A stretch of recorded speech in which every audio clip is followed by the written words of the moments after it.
Welcome back to Scrap Value Garage. We're still working on our General Mayhem tribute, General Magnum. Can't have a Mayhem tribute without the distinctive paint and a big rusty hood scoop. So we're gonna go ahead and wrap up the cosmetic repairs to the car and theme it out and finish getting ready for the Lemons Rally.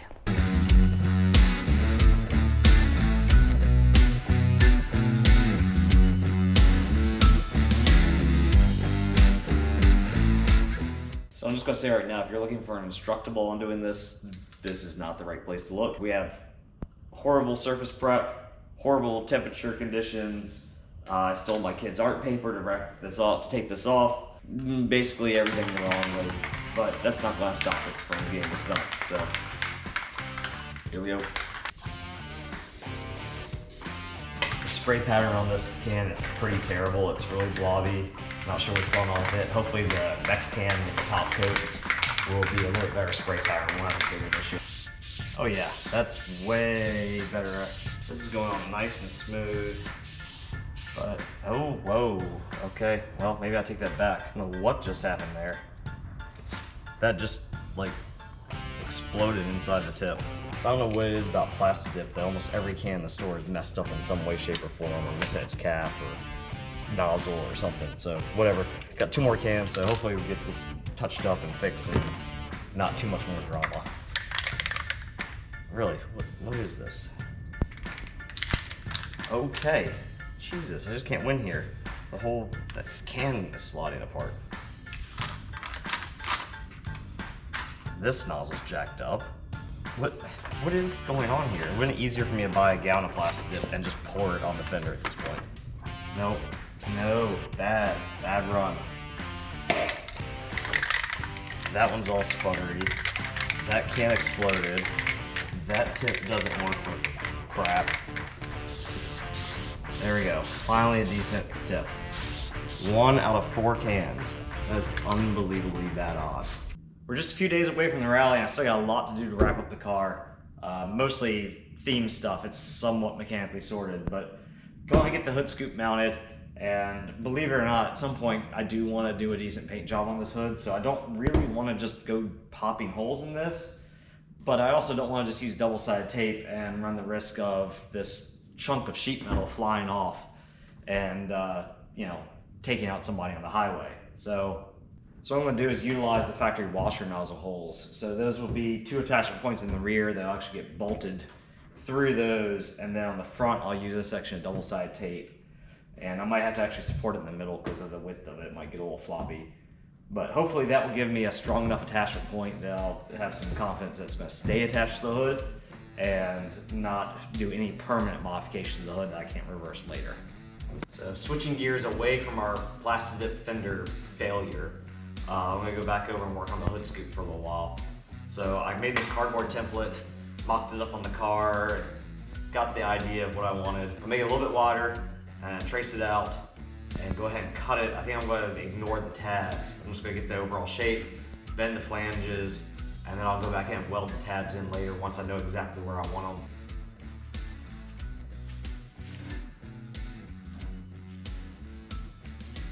So you probably can't see it very well, but after lots of maths and Pythagorean theorems and isosceles triangles, and yeah, okay, whatever. Some cardboard and some tape measures and some Sharpies. I got my layout, so I'm gonna go ahead and bust out, I guess, the death wheel and cut this with the cutoff wheel. Probably be the easiest way to do this. Got our scoop cut. Pretty clean, even using the cutoff wheel. So 1 or 2 little oopses that'll clean up nicely. And this thing's gonna be heavy. Holy crap, this thing's heavy. This is probably 18 gauge steel. So definitely overkill, but it's what I had laying around. And I probably should cut off these sharp bits so I don't skewer anybody. But yeah, we'll take this and put it on the brake and clean it up. So what I'll do is cut a couple extra pieces of steel. One that I can make a small L bracket here that'll drill and screw into the side of the scoop. And I'll do the same thing in the front with a longer piece. And that will just have tape under it. And this will actually have the bolt through it. I'm gonna have to make some sort of backing plate to keep it from pulling through. But in theory, when I'm done, this will be totally removable and reversible.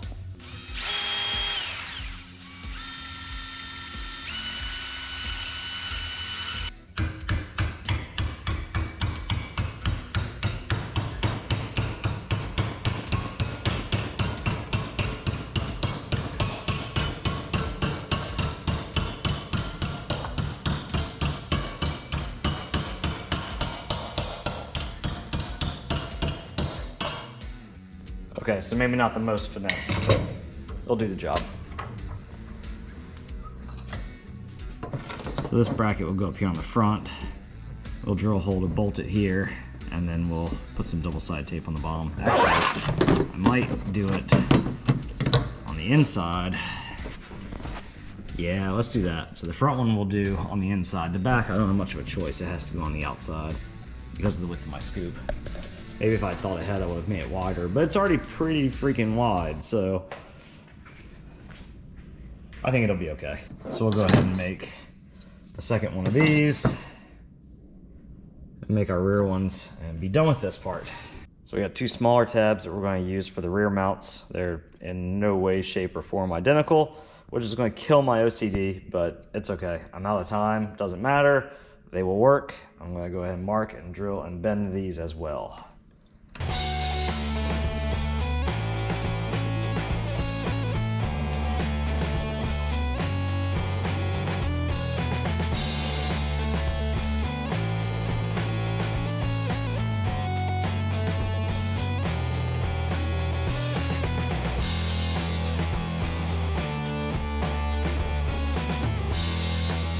I went ahead and laid out our mounting locations and marked the holes on the inside of the scoop. And the interest of this thing, again, not just staying stable, but not flying off the hood, I went ahead and threw some scrap together to make an extra bracket that's going to go in the center and stabilize it as well. And so we're going to drill those holes on the bottom side of the scoop, and then we're going to use our 3M Extreme mounting tape to stick this thing down. And once that's done, then we'll go ahead and do the blue Plastidip that we're going to do on the hood to go with the General Mayhem theme.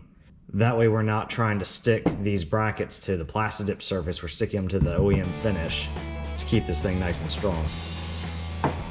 One other thing I'm going to do to promote good adhesion here is to go ahead and take a fresh Prolock disc and scuff these up, and might as well clean up some of the sharp edges while I'm at it.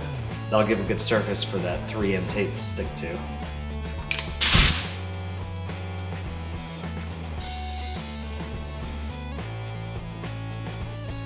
So here's the part where I get to really screw things up. We've got our 3M tape installed and peeled.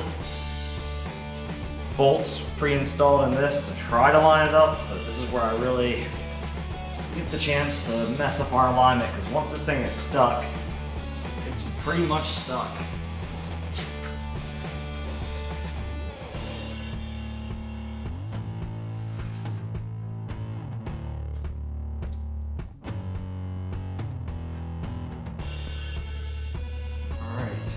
Where it's going to be. Now I gotta find something heavy to weigh it down so it stays. Fire extinguisher.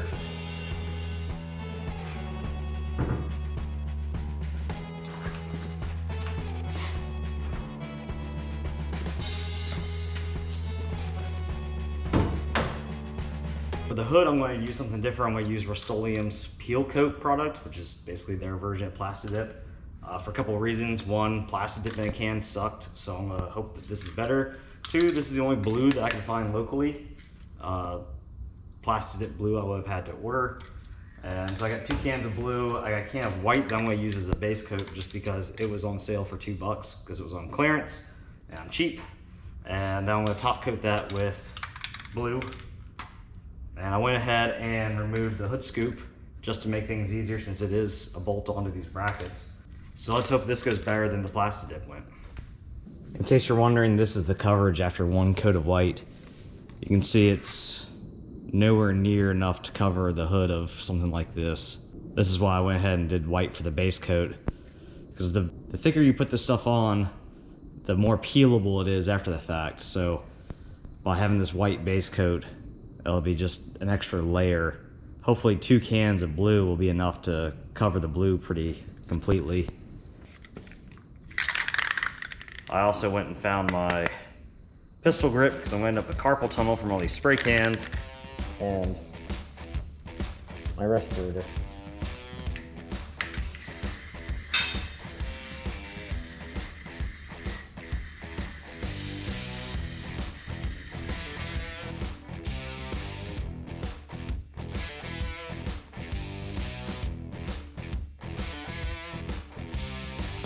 will say the spray pattern in these cans is a bit odd. It kind of dances around even though you're going in straight lines, so it's interesting trying to get even coats. Here's the result of 1 can of white and 2 cans of brilliant blue peel coat.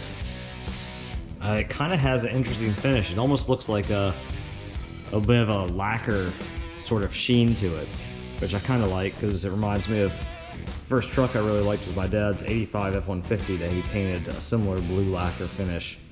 So that part's kind of cool. It is really hard to get an even coat. I tried any and every technique to try to even this thing out, and no matter what I do, I still end up with tiger stripes. But overall, I think it'll serve the purpose just fine. So I spent way too much time on this hood, this fender, and this hood scoop, but I am so excited with how it came out. Still got a few things left to do, but in terms of the front of the car, it's pretty close. I haven't decided if I'm gonna paint the bumper yet. I might paint that flat black when I do the rest of the car, but overall, this menagerie here, I love it. All right, it's winter here in Virginia. It's a day until I have to leave. The car is somewhat prepared for painting. I went ahead and removed the bumper to make things a little easier. Not my best masking job, but conditions are not great. We're outside, it's fall in the woods. I have 4 gallons of matte black Plastidip, a Amazon sprayer, a dog who is of no help whatsoever, and we're gonna see how this goes. I probably should have read a little bit more about this, watched a few more tutorials. Should have probably masked the car off yesterday. Should have found a place to do it inside. Lots of should haves, but I am literally out of time, and we're gonna make this happen one way or another.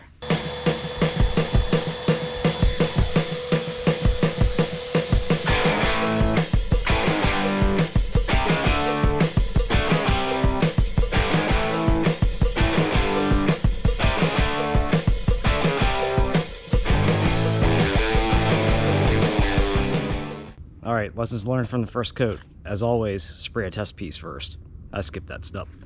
So, front bumper, I had the spray pattern turned the wrong way and adjusted way too high. So way too much on this for my first coat. Normally you want a lot less coverage, and I got way too much there. I actually got a run in it, so not sure what I'm gonna do with that yet.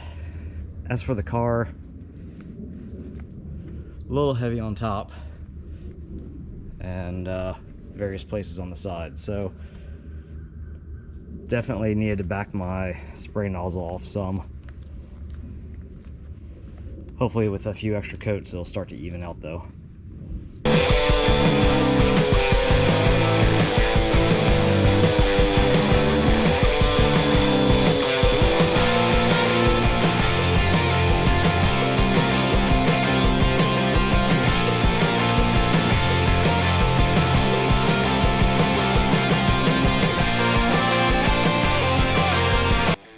So here's the final product. After several weeks of thrashing on this thing, we were super happy with how this thing turned out.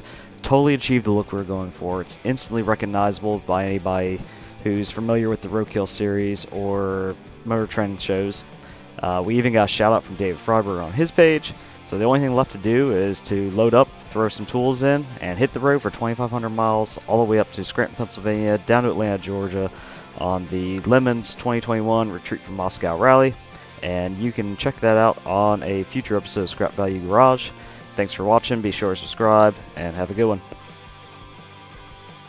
On this video,